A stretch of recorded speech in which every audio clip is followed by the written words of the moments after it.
মাদারীপুরের শিবচরে মাধ্যমিক ও উচ্চ মাধ্যমিক পর্যায়ের ৪০ জন মেধাবী শিক্ষার্থীর মধ্যে পুরস্কার ও সনদ বিতরণ করেছে শিক্ষা মন্ত্রণালয়।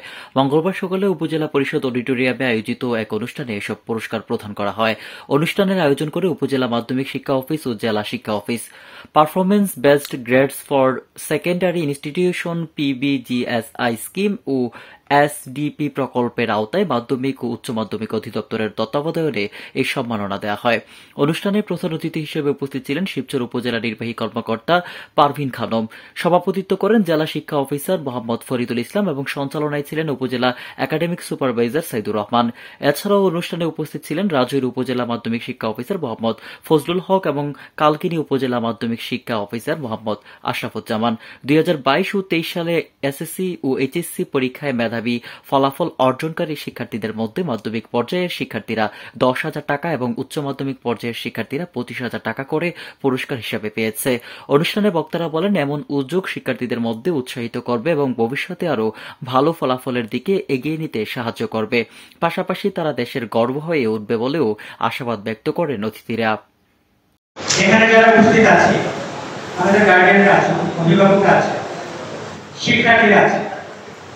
আমাদের এখানে কিন্তু লেখা আছে 39 জন যারা সর্বোচ্চ নাম্বার পেয়েছে 2022 এবং 23 শিক্ষাবর্ষে যারা সর্বোচ্চ নাম্বার পেয়েছে, সেই সর্বোচ্চ নাম্বারের ভিত্তিতে কিন্তু এই তালিকা বোর্ডের মাধ্যমে সংগ্রহ করে তারপরে এই তালিকা প্রস্তুত করা হয়েছে।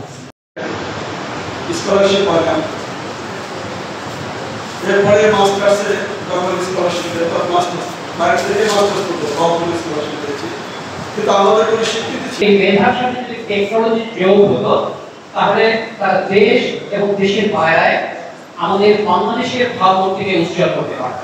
আমরা যেটা দেখি যে এখানে খুব বেশি একটা সংখ্যক ছাত্রছাত্রী তারা মাঝপথে পড়াশোনা না করে বিদেশে চলে যায় প্রাপ্তবয়স্ক হওয়ার আগে। আমরা জানি যে 18 বছর জানি যে এই শিবচরের যে পরিকল্পনা ছিল বা যে কর্মকাণ্ডগুলো ইতিমধ্যে অতিবাহিত হয়েছে, যোগ্য উপজেলা নির্বাহী অফিসার, উপস্থিত উপজেলার দায়িত্বপ্রাপ্ত প্রতিটা পিতামাতা এবং সন্তানের একটাই উদ্দেশ্য থাকে জীবনে ভালো কিছু করবে।